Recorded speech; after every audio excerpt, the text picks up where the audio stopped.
Assalamualaikum warahmatullahi wabarakatuh. Baik, saya akan menjelaskan tentang desain kurikulum MI, yaitu yang pertama, pengertian pengembangan kurikulum. Pengembangan kurikulum adalah istilah yang komprehensif, di dalamnya mencakup perencanaan, penerapan, dan evaluasi. Perencanaan kurikulum adalah langkah awal dalam membangun kurikulum ketika pekerja kurikulum membuat keputusan dan mengambil tindakan untuk menghasilkan perencanaan yang nantinya akan digunakan oleh guru dan peserta didik.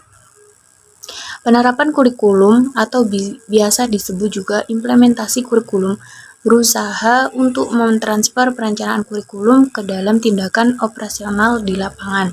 Evaluasi kurikulum merupakan tahap akhir dari pengembangan sebuah kurikulum untuk menentukan seberapa besar hasil pembelajaran, tindakan ketercapaian program-program yang telah direncanakan, dan juga hasil-hasil dari kurikulum itu sendiri. Yang selanjutnya yaitu pengertian kurikulum. Istilah kurikulum berasal dari bahasa Latin. Kurikulum awalnya mempunyai pengertian learning course dan dalam bahasa Prancis yaitu courir, yang berarti to run, artinya berlari. Istilah itu kemudian digunakan untuk sejumlah mata pelajaran atau course yang harus ditempuh untuk mencapai gelar penghargaan dalam dunia pendidikan, yang dikenal dengan ijazah. Secara tradisional, kurikulum dapat diartikan sebagai beberapa mata pelajaran yang diajarkan di sekolah. Pengertian kurikulum yang demikian ini masih banyak dianut sampai sekarang termasuk Indonesia. Yang selanjutnya yaitu fungsi kurikulum. Terdapat 6 fungsi kurikulum, yaitu 1. Fungsi penyesuaian. Fungsi ini mengandung makna bahwa kurikulum sebagai alat pendidikan harus mampu mengarahkan siswa agar memiliki sifat well-adjusted, yaitu mampu menyesuaikan dirinya dengan lingkungan fisik maupun sosial. Yang kedua yaitu fungsi integrasi. Fungsi ini mengandung makna bahwa kurikulum sebagai alat pendidikan harus mampu menghasilkan pribadi-pribadi yang utuh.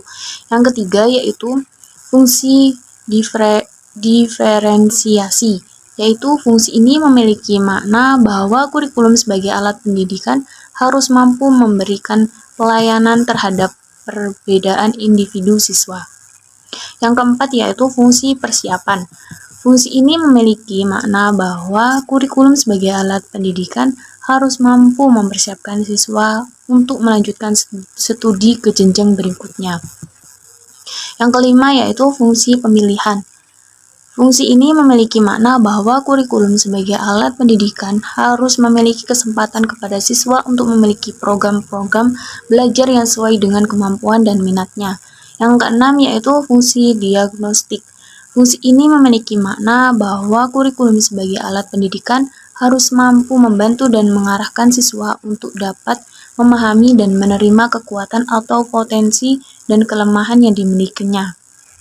Yang selanjutnya yaitu hubungan kurikulum dengan pembelajaran.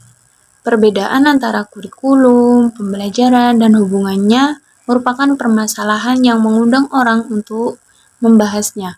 Walaupun para ahli kurikulum lebih senang menyederhanakan perbedaan definisi kurikulum dan pembelajaran dengan menggunakan istilah apa dan bagaimana. Kurikulum lebih menekankan pada apa yang diajarkan, sementara pembelajaran lebih menekankan bagaimana mengajarkannya. Dalam pengembangan kurikulum dapat dibedakan antara desain kurikulum atau kurikulum tertulis dengan implementasi kurikulum atau kurikulum perbuatan.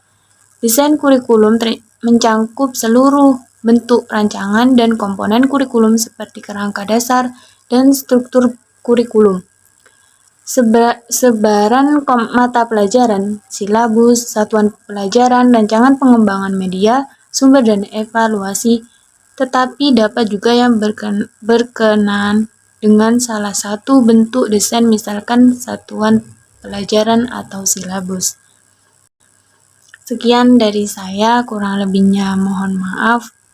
Wassalamualaikum warahmatullahi wabarakatuh.